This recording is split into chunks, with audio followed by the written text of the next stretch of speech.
Prime time exclusive یوم آزادی 14 اگست 15 اگست آج آپ منا رہے ہیں.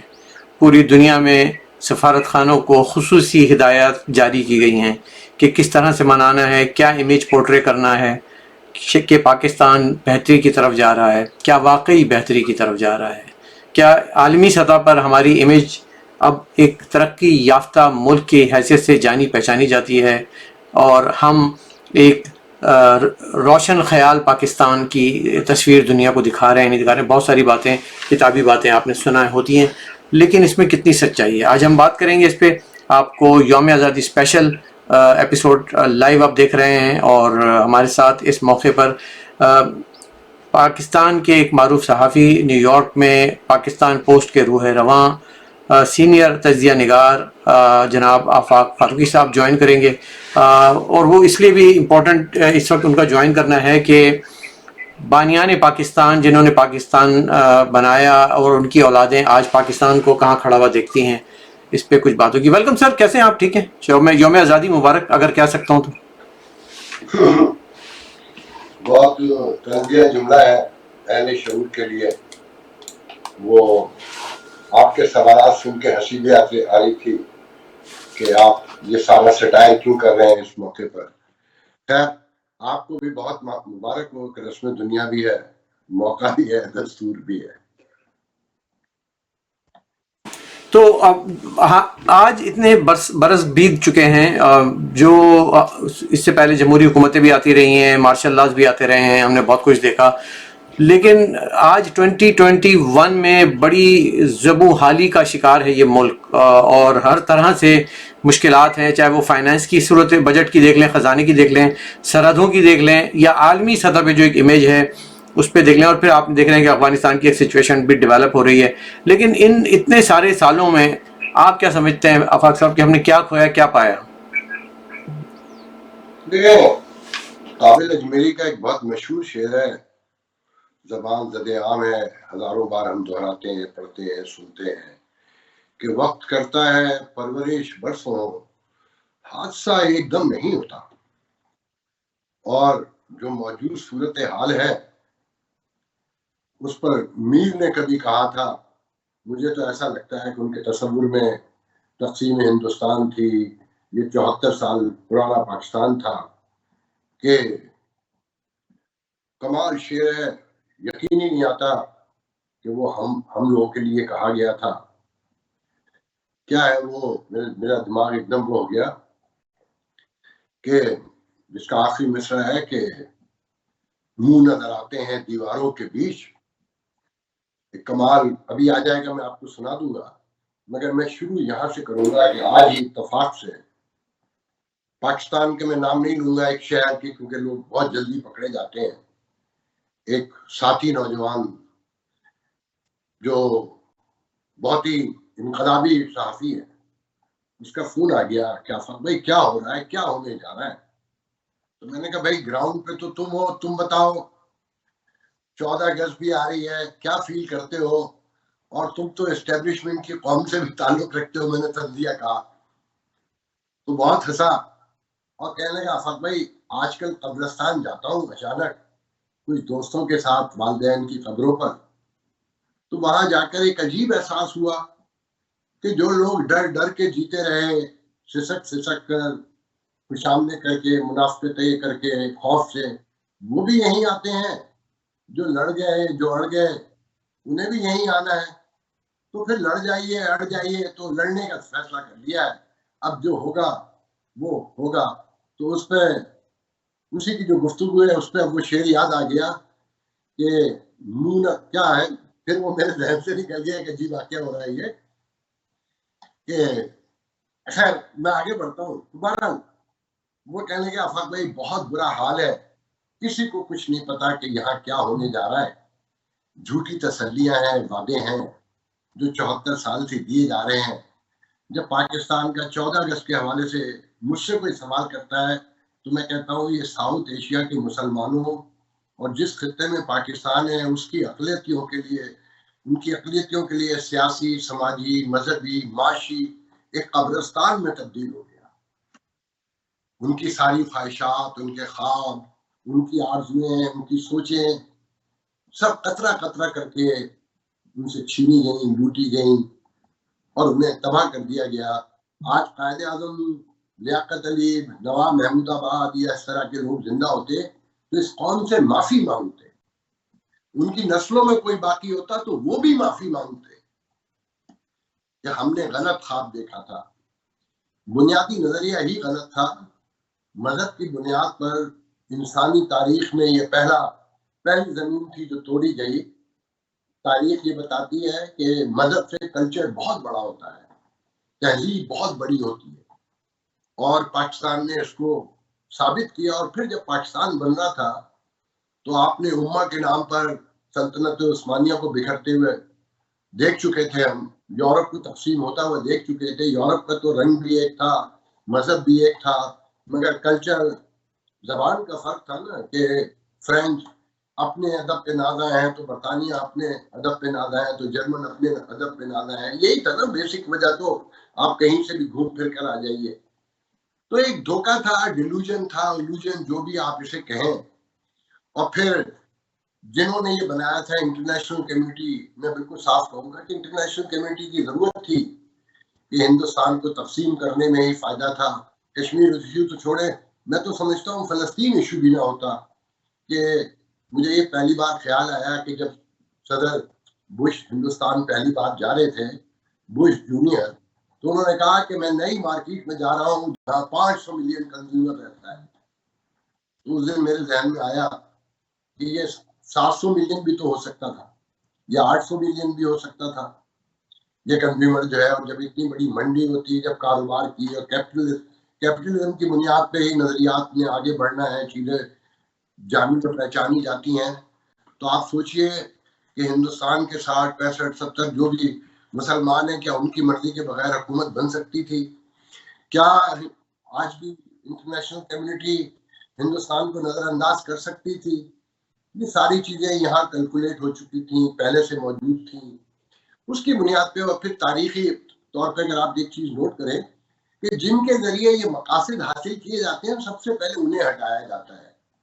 پوری انسانی تاریخ میں جب بھی انٹرنیشنل کمیونٹی میں آپ یہ دیکھیں کہ اس طرح کی چیزیں آتی ہیں سامنے، کوئی بڑے مقاصد ہوں، تو جن کو آگے لایا جاتا ہے، جو تحریک کی بنیادیں جن سے رکھوائی جاتی ہیں، انہیں فارغ کر دیا جاتا ہے۔ قائد اعظم کے ساتھ بھی یہی ہوا، لیاقت علی خان کے ساتھ بھی یہی ہوا، اور جو بچے وہ در بدر ہوئے، وہ سب ہماری آنکھوں کے سامنے ہے۔ تو اس سچویشن میں پہلے دن سے لے کر جب ہم غور کرتے ہیں تو یہ فوجستان، قبرستان، کفرستان، مطلب کیا ملا ان جو پچھلے سیلاب جو ہوئے ہیں، وہی آپ کو بتا دیں انہیں کیا ملا۔ اگر میری روٹی چھین کے آپ کو ایک روٹی زیادہ مل گئی تو یہ جینا تو نہیں تھا نا۔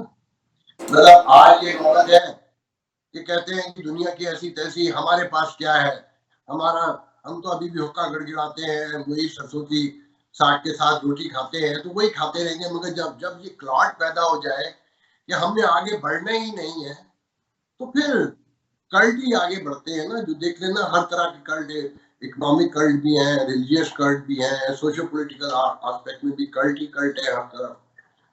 تو اس صورتحال میں دیکھ لیں کہ ہم کہاں کھڑے ہیں، ہم کہاں جا رہے ہیں۔ آپ جیسے مجھ جیسے کچھ دیوانے ہیں جو وہاں، بلکہ میں تو سمجھتا ہوں جو وہاں پر ہیں وہ زیادہ ہم سے بڑے دیوانے ہیں، وہ وہاں اپنی جانوں کو خطرے میں ڈال کر وہاں بیٹھ کے وہ کام کر رہے ہیں۔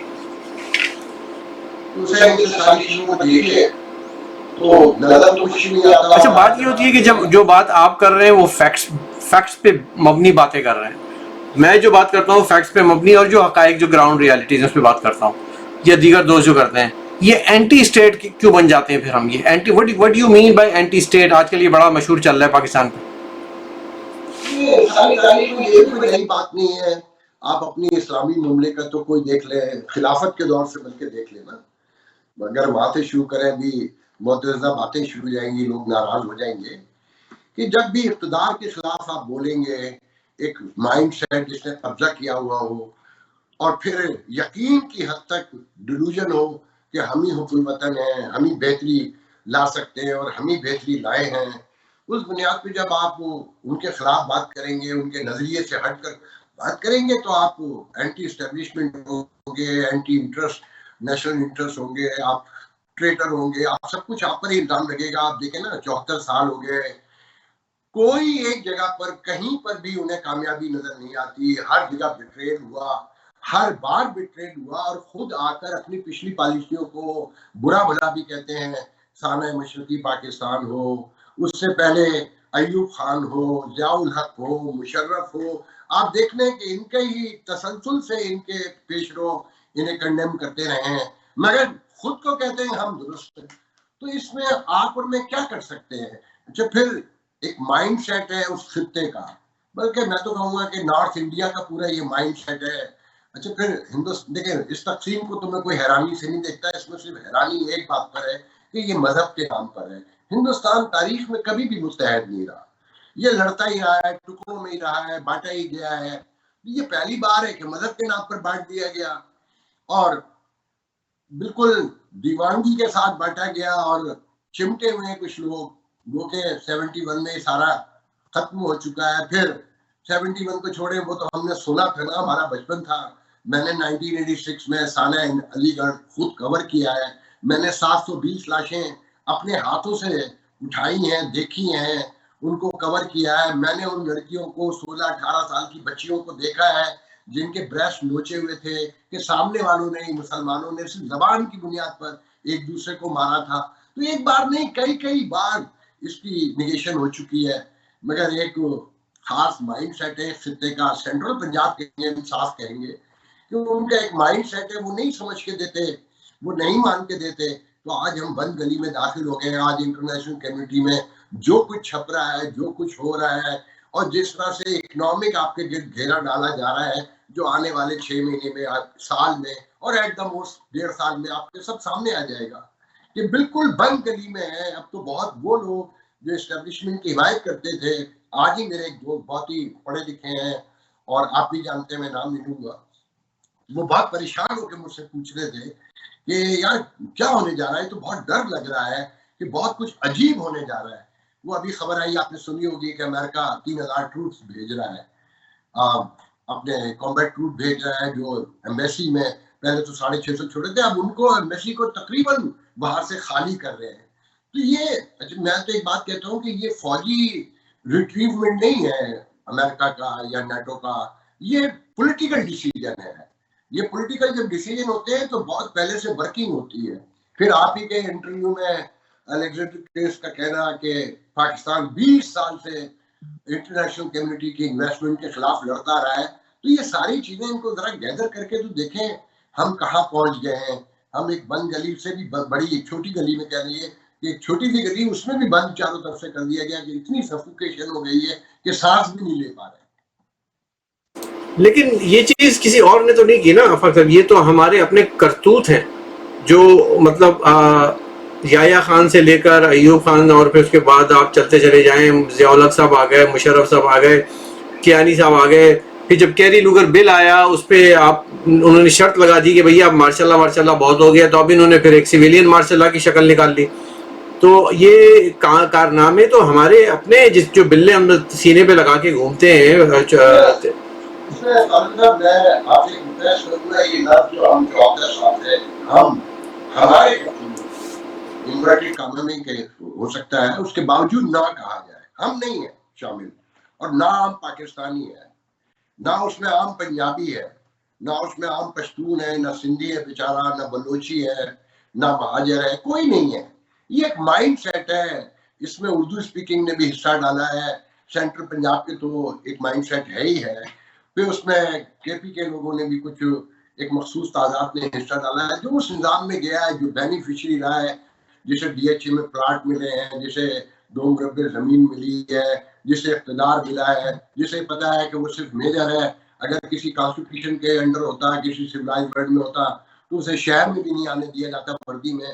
مگر جب اسے پتا ہو کہ میں ڈپٹی کمشنر کو فون کر کے جو چاہوں کروا سکتا ہوں، اس سے بدتمیزی بھی کر سکتا ہوں، اسے اٹھا کے بھی پھینک سکتا ہوں، تو پھر وہ کوئی بھی ہو، انسان سارے ایک جیسے ہوتے ہیں. انسانوں کو لیکن یہ مذاہب کیوں آئے ہیں؟ جزا سزا کی گریڈ کے ساتھ آئے نا، ایک اسکیئرنیس اور ایک فیئر کے ساتھ کہ یہ اچھا کرو گے تو اللہ یہ دے گا اور یہ برا کرو گے تو یہ عذاب سامنے آئے گا. اسی طرح سے دنیا کے سارے نظام ہیں کہ اگر آپ ان کے انڈر میں ہیں اور ان کا امپلیمنٹیشن ہے, گڈ گورننس ہے, تو آپ قابو میں رہتے ہیں.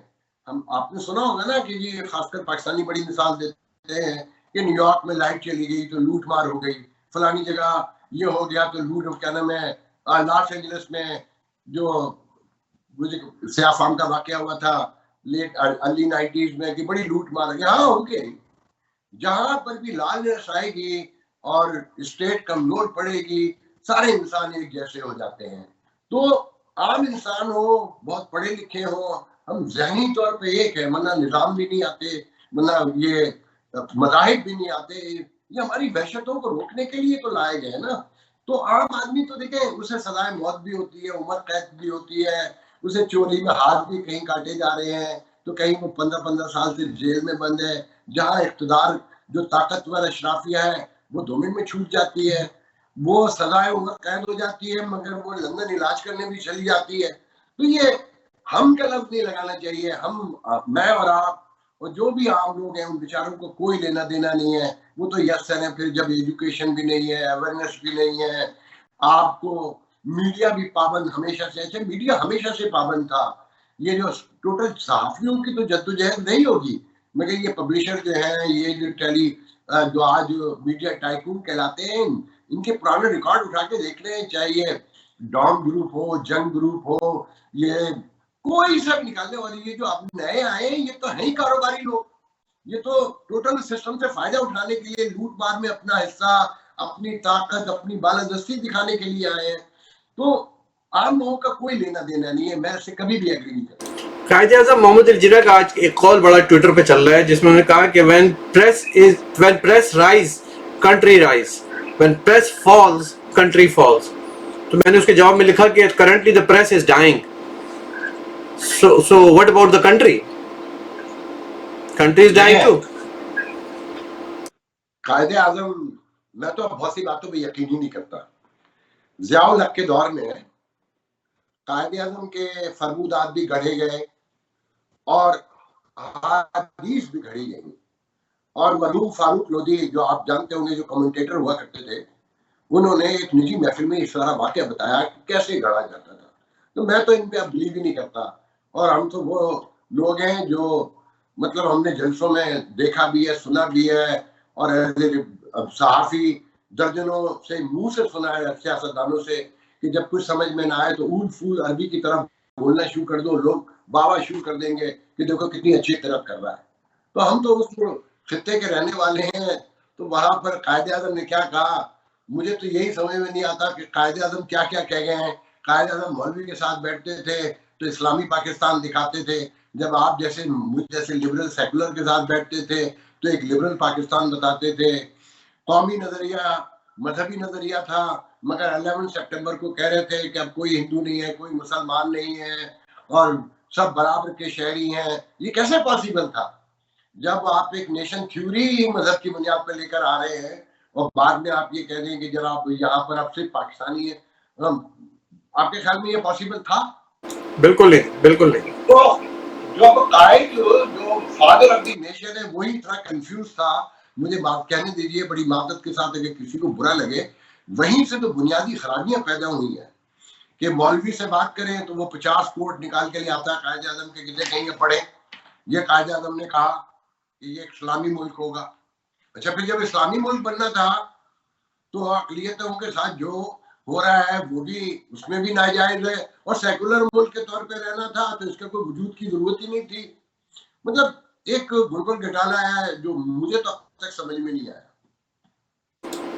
اچھا, تسلی کے لیے اتنا بتا دیجئے کہ جو لوگ پاکستان محب وطن سو کالڈ پاکستانی ہیں, ان کی تسلی کے لیے کوئی ایسی پازیٹیو چیز تو بتائیے جو پاکستان نے اتنے 74 سالوں میں حاصل کی ہے, یا آج ہم فخر سے کہہ سکتے ہیں کہ وی آر پاکستانی, چاہے وہ پاسپورٹ ہو, یا چاہے وہ آپ کی جی ڈی پی ہو, یا آپ کا جو ہے امیج ہو, اور آپ کی ایک خوشحالی ہو, روشن خیالی ہو. کوئی ایک چیز تو بتائیں آفاق صاحب, آپ تو مطلب پاکستان دیکھا ہے آپ نے پورا ایز اے صحافی. ایز اے نیشن, اب تو میں نیشن ہی نہیں مانتا, مگر جو ایک تھیوری ہے نیشن کی, اس میں ایٹم بم بہرحال اسے آپ کارنامہ ہی قرار دیں گے.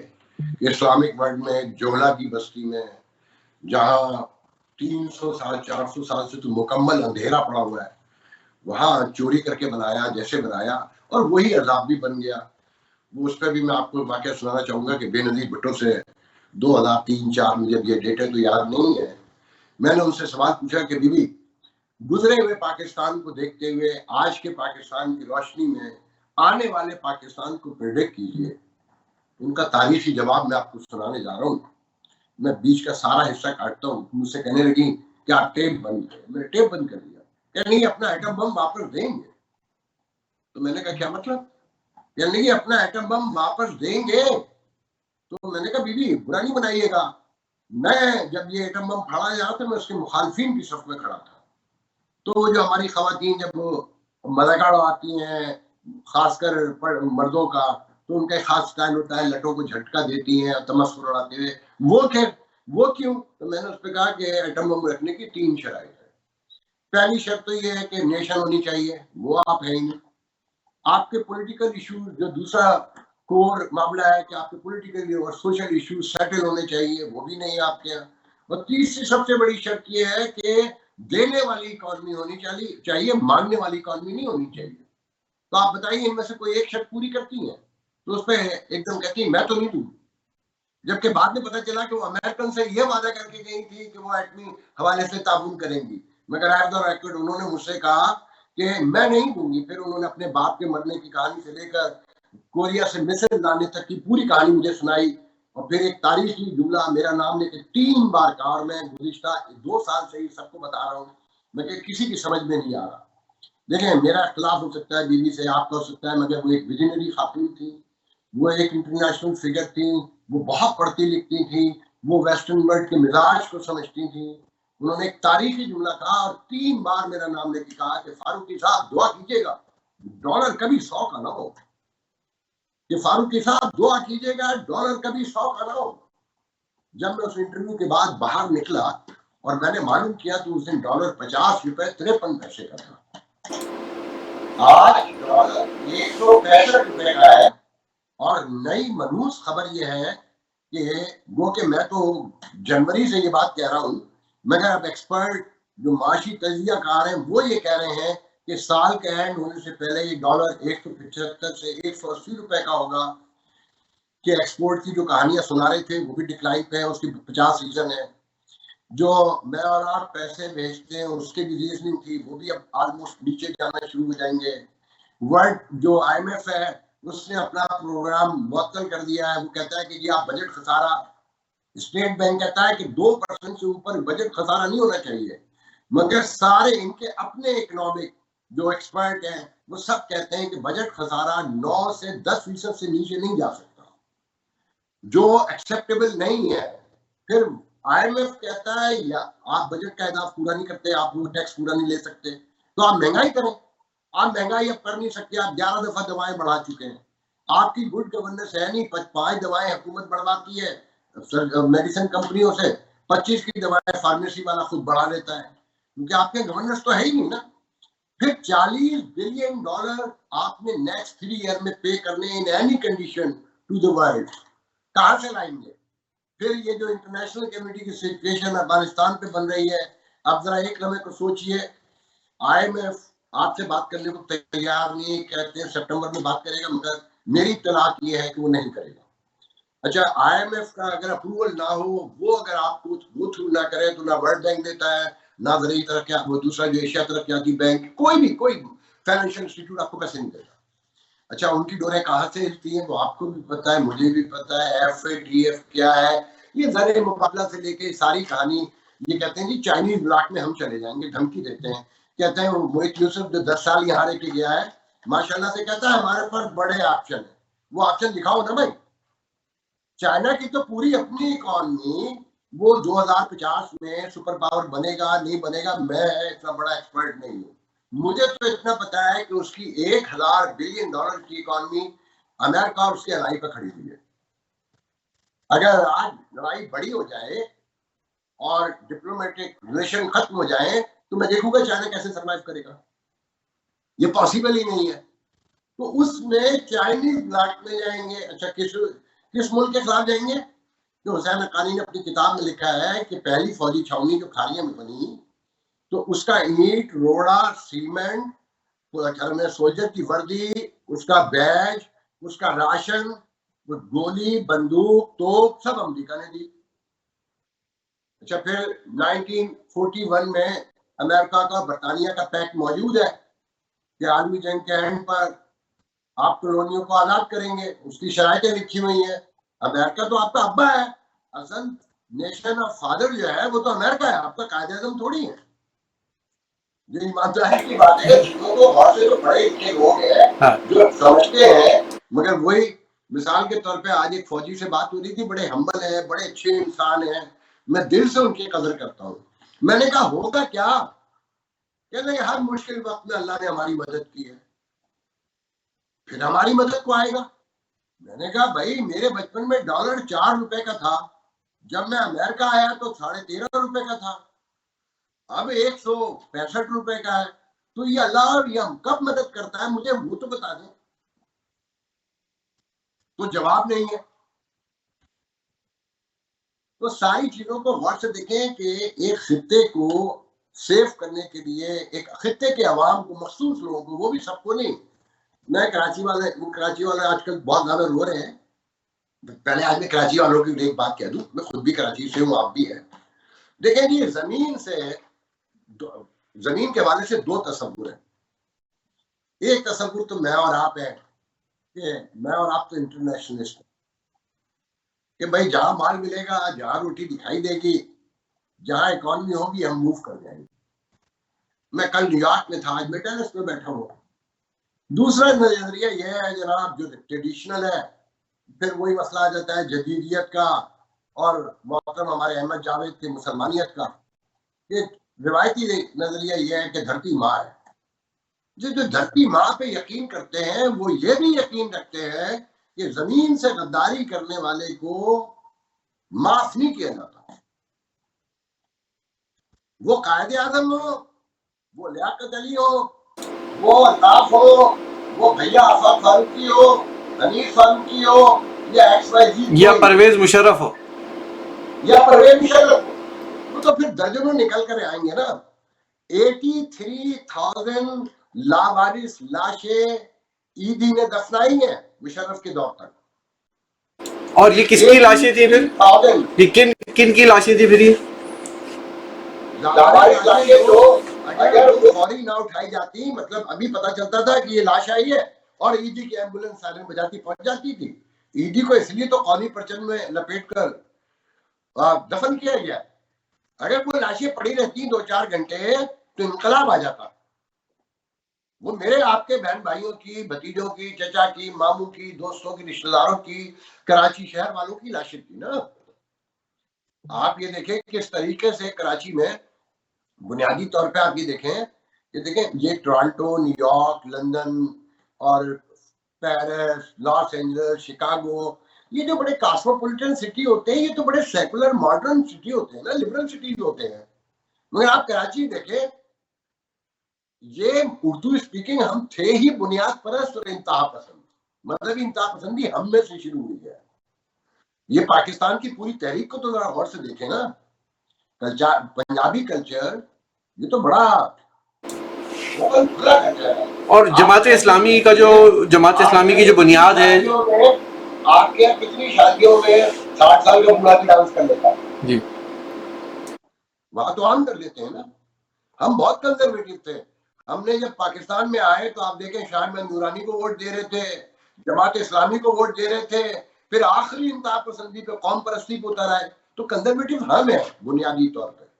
اور یہ کیڑا جو ہوتا ہے یہ مذہب کے حوالے سے نیشن تھیوری، اس کے سپورٹر بھی سب وہیں رہ گئے نا. اصل تو جو بنگال کا کردار ہے جب اسے دیکھتے ہیں اور پنجاب کے کردار کو ہم دیکھتے ہیں تو ہنسی آتی ہے. اور بعد میں پنجاب محب وطن ٹھہرا، بنگالی غدار ہو گئے. جی میں یہ کہتے کہ جو آپ باتیں بتا رہے ہیں، بنگلہ دیش 1971 میں پاکستان ایک بار ٹوٹا اور اس وقت شاید وہ حالات ہم نے پیدا کیے تھے، کوئی عالمی پریشر نہیں تھا، کوئی جنگ نہیں چل رہی تھی، کچھ ایسے مطلب وہ آپ نے کہا نا کہ حادثہ ایک دم نہیں، ایک دن نہیں ہوتا، اس میں برسوں لگتے ہیں اس کو بننے میں. اب برسوں لگ گئے، پھر ایک بار 1971 سے لے کر آج 2021 تک آوازیں اٹھنا شروع ہو گئی ہیں، علیحدگی پسندی کی آوازیں اٹھنا شروع ہو گئی ہیں، ڈس انٹیگریشن کی باتیں ہو رہی ہیں، سینکشن پاکستان توڑ دو، یہ کر دو، وہ کر دو. Do you think this is sensible approach? یہ لوگ جو بھی آوازیں اٹھ رہی ہیں آپ کیسے دیکھتے ہیں؟ میرے ماں باپ کی قبریں وہیں ہیں، میرے بہن بھائی وہیں رہتے ہیں، یقیناً آپ کے ساتھ بھی ہوگا. اور آپ جس زمین پہ پیدا ہوتے ہیں اس سے ایک الفت، ایک محبت، انسیت ہوتی ہے. ہم انٹرنیشنلسٹ ہو جائے، کچھ بھی ہو جائے، ہمارے خواب میں آتا وہی ہے. ہماری خواہش تو ہے کہ یہ قائم رہے، مگر قائم ایک شرط پہ رہے کہ میرے بہن بھائیوں کے، میرے دوستوں کے، میرے شہر والوں کے، میرے ملک کے لوگوں کے حقوق سلب نہ کیے جائیں.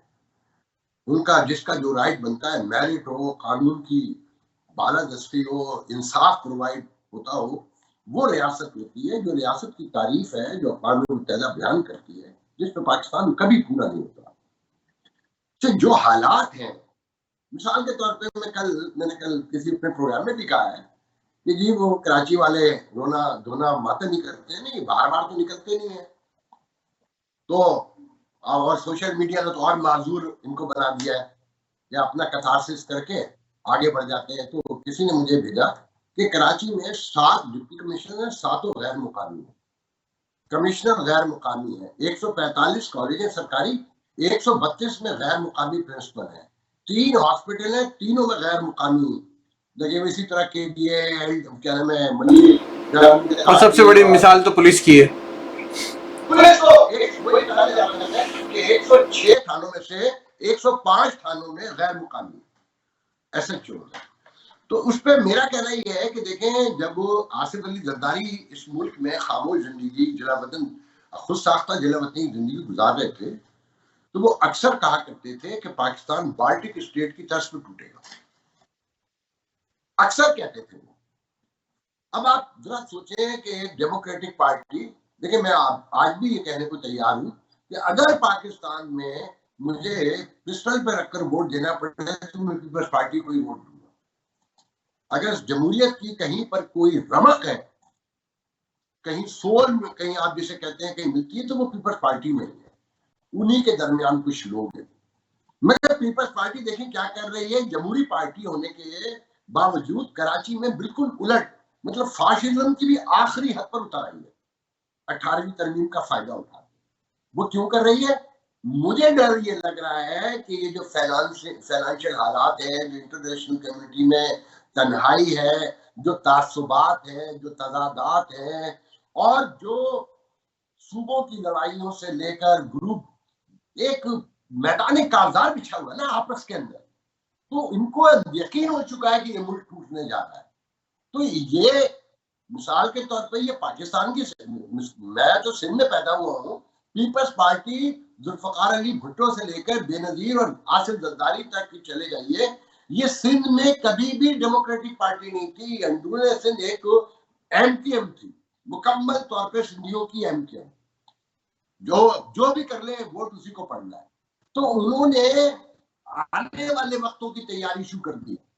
انہوں نے، اگر ملک خدا نہ خواستہ، اللہ میرے منہ میں خاک بات غلط نکلے، اگر ٹوٹتا ہے تو انہیں اقتدار اس خطے میں چاہیے واپس ایز از، کہ تاکہ ان کے عیاشیاں جاری رہیں، یا جو طاقت بالادستی، جو اسٹنگ ہے انسانوں کی، اور خاص کر ہمارے خطے میں جو وحشت ہے بالادستی کی، وہ قائم رہے. ورنہ یہ کیسے ممکن ہے؟ اور یہ تھاٹ بے نظیر بھٹو کے دور سے موجود ہے. مجھے آج تک یاد ہے، ہمارے ایک ساتھی دوست ہیں، آپ یقیناً جانتے ہیں، آج کل بول میں ہوتے ہیں، سمیع ابراہیم کو. تو میں بے نظیر بھٹو کا انٹرویو کرنے گیا، اس وقت سمیع ابراہیم کسی بھی چینل میں نہیں تھے، کسی اخبار میں نہیں تھے، یہاں خاموش زندگی گزار رہے تھے. تو وہ میرے ساتھ گئے. تو اس سے ایک رات پہلے مشرف آئے ہوئے تھے، تو فیصل صالح حیات ان کے ساتھ تھے. تو سمیع ابراہیم پرانے جرنلسٹ ہیں، تو ان کو پنجاب میں زیادہ تر سیاستدان جانتے ہیں. تو فیصل صالح حیات نے سمیع ابراہیم سے کہا کوئی یار بی بی آئی ہوئی ہے، انہوں گل کرو، معاف کرے، چھڈے، ختم کرے، اسی تو اودے واسطے کیتا جے، کچھ بھی کیتا سی. تو اس نے کہا اچھا. تو دوسرے دن میرا انٹرویو تھا بیوی سے, تو میں نے سمی کو فون کیا, سمی بھی آ گیا, ہم دونوں گئے. بارہ سمی نے وہاں پر سب بیوی سے آہستہ سے کہا کہ بیوی فیصل سالے آپ تو نورے شکور اور یہ راؤ سکندر چھوڑے ختم کریں. انہوں نے کہا میں ان کو کبھی معاف نہیں کروں گی چاہے کچھ ہو جائے. تو اس پہ میں نے موقع دیکھ کے میں نے یہ کہہ دیا, میں نے کہا بیوی چھوڑے ختم کریں, ان کو بھی ختم کریں اور ایم کے ایم سے بھی صلح کریں, کراچی میں معاملات کو درست کریں, کیوں خراب کرتی ہیں. تو پہلے تو کہہ لیں گے آپ میرے معاملات درست کروا دیں. تو میں نے کہا بیوی مجھے سے تو ایم کے ایم خار کہتی ہے, آپ لوگ بھی خار کہتے ہیں, میں کہاں سنا گا, میں تو آپ کو مشورہ دے رہا ہوں. تو ایک دم کہتی ہے بالکل اپنے آپ سے جیسے گفتگو کرتے ہوئے, میں کچھ بھی کر دوں ووٹ تو ایم کے ایم کو ہی پڑے گا نا. تو میں نے کہا نہیں بیوی, جو کام کرے گا ووٹ اسے پڑتا ہے, عوام سب وہ کسی کے نہیں ہوتے, وہ اس کے ہوتے ہیں جو اس کے فائدے کے لیے کام کرتا ہے. کہ نہیں آپ کو نہیں پتا, میں جانتی ہوں, یہ کچھ بھی کر لیں ہم, ووٹ انہوں نے ایم کے ایم کو ہی دینا ہے. تو ایک مائنڈ سیٹ وہاں سے چلا آ رہا ہے. پھر اب یہ بھی کہ پارٹی کی اسٹیٹ بننے جا رہی ہے. اچھا پھر روز جو خبریں ہیں, دیکھیں میں نے ابھی آپ کو ایک واقعہ سنایا بے نظیر بھٹو کا, کہ 2002 یا 2003 میں نے پوچھا کہ بیوی کل کے پاکستان کی روشنی میں آج کے پاکستان کو دیکھتے ہوئے آنے والے پاکستان کے بارے میں بتائیے. تو انہوں نے وش نقشہ کھینچا,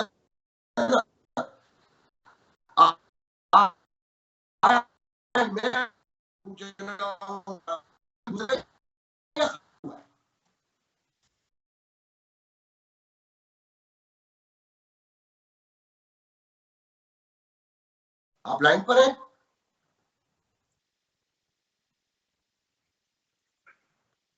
جی, تو میں نے ابھی آپ سے کہا کہ میں نے آپ سے سوال پوچھا کہ 17 سال پہلے بیوی نے جو نقشہ کھینچا پاکستان کا, اب میں 16-17 سال کے بعد آپ سے پوچھ رہا ہوں کیا گزرے ہوئے پاکستان کے مقابلے میں 16 سال یا 17 سال پہلے کے پاکستان میں آج کے پاکستان میں بہتری آئی ہے خرابی پیدا ہوئی؟ بیوی نے تو کہا تھا کہ $100 کا 100 روپے کا کیا کہتے ہیں وہ ڈالر نہ ہو تو 165 کا ہو گیا, تو بہتری کیسے ہو گئی سر؟ بس اس کی روشنی میں دیکھیں کہ ہمارا حالات بہت تیزی سے خراب ہو چکے ہیں, اور خوفناک جو سچویشن ہے کہ کسی کو یہ سمجھ نہیں آ رہا کہ یہ امریکہ کیوں اچانک جلدی میں گھبرا کے بلائے. تو یہ لوگ یہ سمجھ رہے ہیں نا, مگر جو امریکن کو سمجھتے ہیں انہیں پتا ہے کہ وہ جلدی میں نہیں آ رہے, انہوں نے بہت سوچ سمجھ کے فیصلہ کیا ہوگا.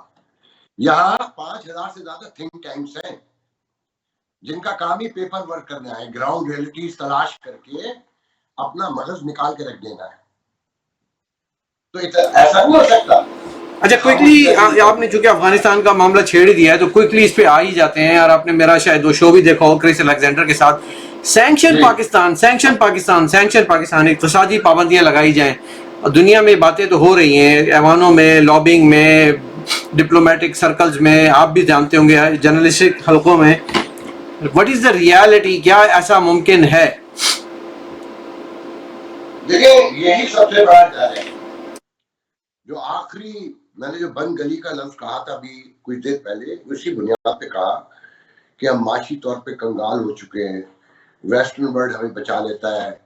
دیکھیں سعودی عرب یا یو اے ای اگر ہمیں کچھ دیتا ہے تو وہ امریکہ کی مرضی کے بغیر نہیں دیتا, یہ پاسبل ہی نہیں ہے. تو جب بھی بیل آؤٹ کرتا ہے امریکہ ہی کرتا ہے ہمیں, چاہے وہ یو اے کے تھرو کرے, سعودی عرب کے تھرو کرے, ویسٹرن ورلڈ کے تھرو کرے, یا فائنینشیل انسٹیٹیوٹ کے تھرو کرے. اب جس طرح تواتر سے الزامات لگ رہے ہیں, اور جو امریکن بیہیویئر ہے ٹورڈز پاکستان, کہ آج ہمارے پاکستانی وزیر اعظم نے تو پاک امریکہ تعلقات کی باقاعدہ نماز جنازہ ادا کر کے تدفین بھی کر دی. کیا کال نہیں آتی تو نہ آئے, آئی ڈونٹ کیئر. اور ہمیں پتا ہے کہ وہ بھارت سے اسٹریٹجک پارٹنرشپ کرنے جا رہے ہیں, ہمیں تو گن صاف کرنے کے لیے رکھا ہوا تھا. ابھی زبان کو دیکھیں,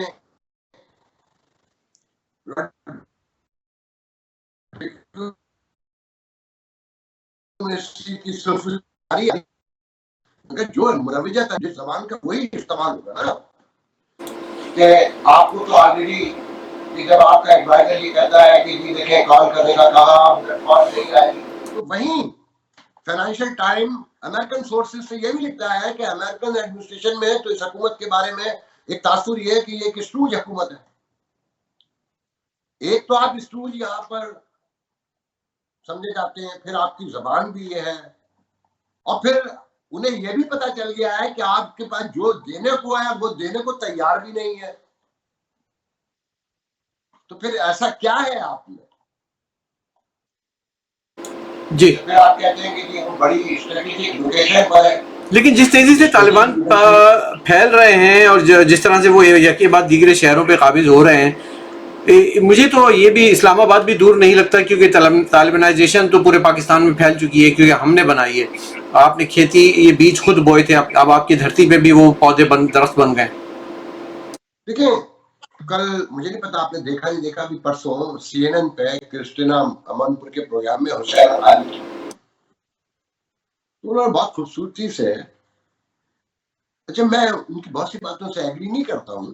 مثال کے طور پہ وہ کہتے ہیں کہ امریکن نے 3 غلطیاں کی کہ جناب جب افغانستان چھوڑنے کا فیصلہ کیا تو غنی حکومت تو طالبان میں معاہدہ ہونا چاہیے تھا، مگر امریکہ نے طالبان سے ڈائریکٹ کیا. پھر سیکنڈ کہ جناب ویپن بھی پورا نہیں ہے، ٹریننگ بھی پوری نہیں ہے. انہوں نے 3 وجوہات بتائی، اور پھر یہ کہ پہلے بھی ابینڈن کر دیا تھا، اب بھی کر دیا. پھر ساتھ میں کہتے ہیں کہ دیکھیں کوئی مانے نہ مانے یہ اسلامک جہادیز پوری دنیا کے یہاں جمع ہوں گے، یہ سیف ہیون بنے گا، اور یہ پوری دنیا اور امریکہ کے لیے ایک بار پھر خطرہ بنے گا. جب یہ امریکہ کے لیے خطرہ بنیں گے تو پاکستان تو پہلے بھی ہم مشرف کے دور میں سن چکے ہیں کہ وہ اسلام آباد پہنچنے والے ہیں. اچھا تحریک طالبان، داعش، القاعدہ، افغان طالبان، یہ اندر سے سب ایک ہے، یہ سب کو پتا ہے، اور یہ ہماری پاکستانی اسٹیبلشمنٹ بھی قبول کر چکی ہے کہ یہ سارے لوگ ایک ہی ہیں، یہ مختلف ناموں سے طالبان ہی ہیں.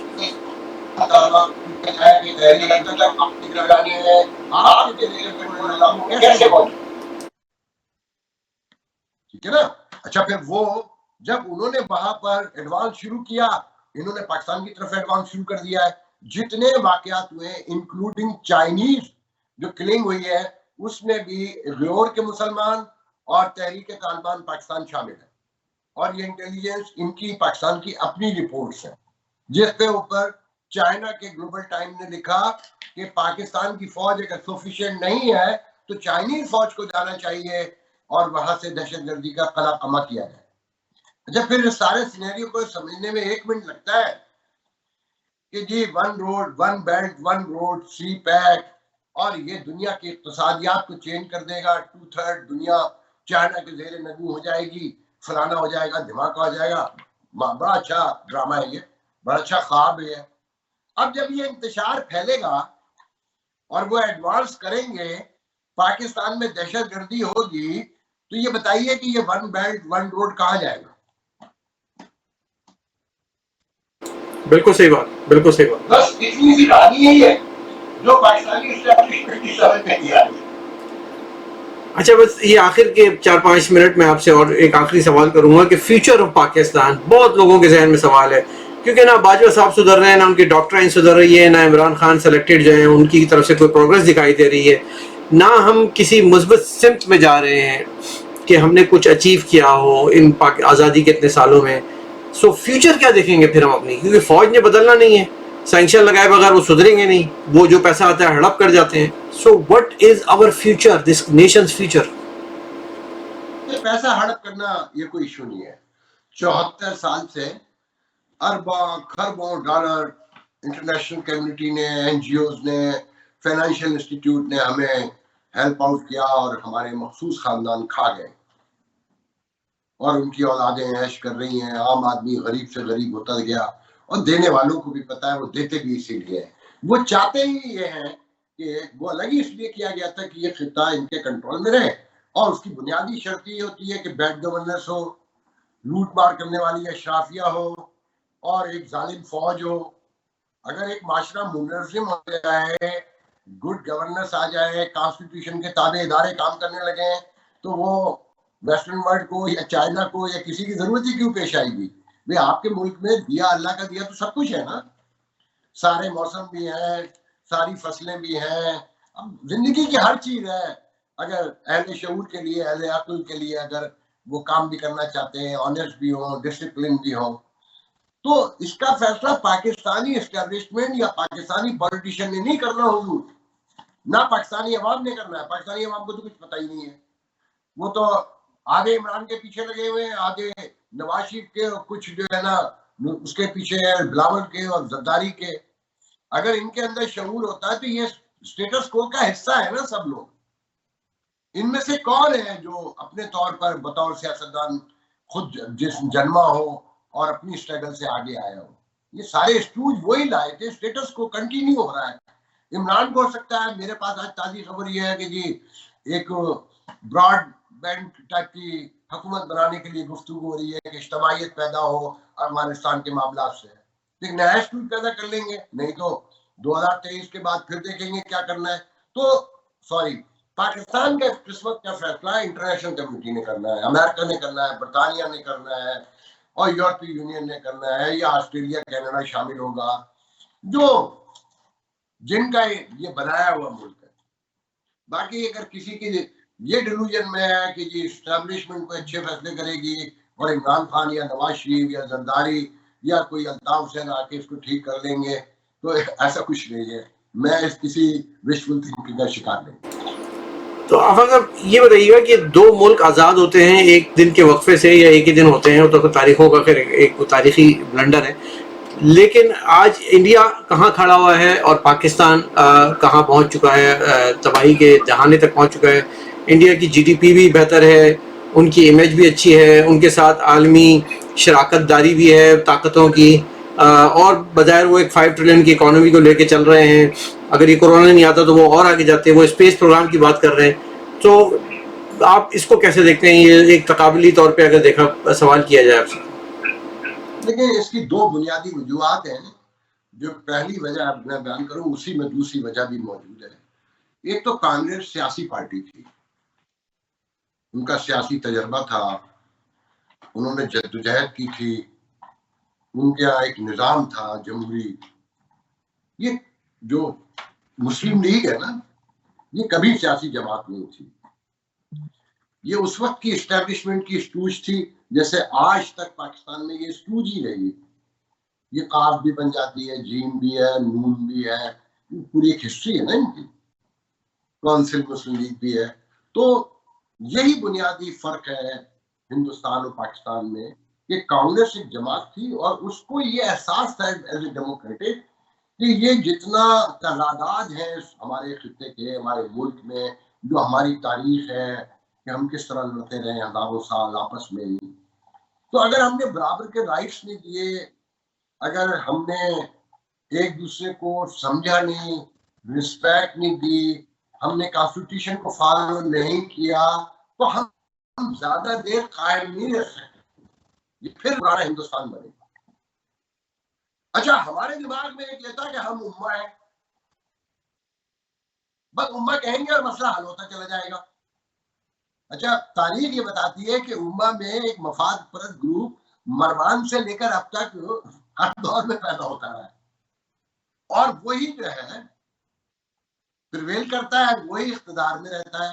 مطلب تاریخی طور پہ ہم دیکھیں نا کہ عمر بن عبدالعزیز سے لے کر اگر ہم پیچھے تک چلے جائیں، ابن خلدون کو لے لیں، منصور حلاج کو لے لیں، یا علی کو لے لیں، یا حسین کو لے لیں، جس نے سچ بولا وہ سولی چڑھ گیا. تو یہ ڈیلوژن جو ہے نا ہمیں مروا گیا، اور ہم مسلم لیگ نون کو ابھی بھی یہ سمجھتے ہیں کہ یہ پاکستان کی بانی پارٹی ہے اور یہ اس کا ویژن تھا، اس کا تھاٹ تھا. اب دیکھیں نا، یہ مسلم لیگی ماننے کو تیار ہی نہیں ہے کہ نواز شریف جو ہے ایک فاشسٹ ذہن کا آدمی تھا، فاشسٹ ذہن ہے. میرے ایک بہت ہی ڈیموکریٹک دوست ہیں، آپ بھی جانتے ہیں خیر انہیں، وہ ان سے میری اکثر بحث ہوتی ہے، 20 سال سے تو یہ بحث ہوتی ہے. وہ کہتے نہیں ہے وہ اینٹی اسٹیبلشمنٹ ہے نواز شریف. میں کہتا ہوں حضور 40 سال کی عمر میں طے ہو جاتا ہے کہ پیغمبری ملنی ہے کہ نہیں ملنی ہے. تو محترم 70 سال سے اب ہو چکے ہیں، اور جب یہ گفتگو شروع ہوئی تھی تو وہ 50 کراس کر چکے تھے. یہ پاسبل نہیں ہے. آپ یہ دیکھیں نا، آج وہ اینٹی اسٹیبلشمنٹ ہے، ووٹ کو عزت دیں.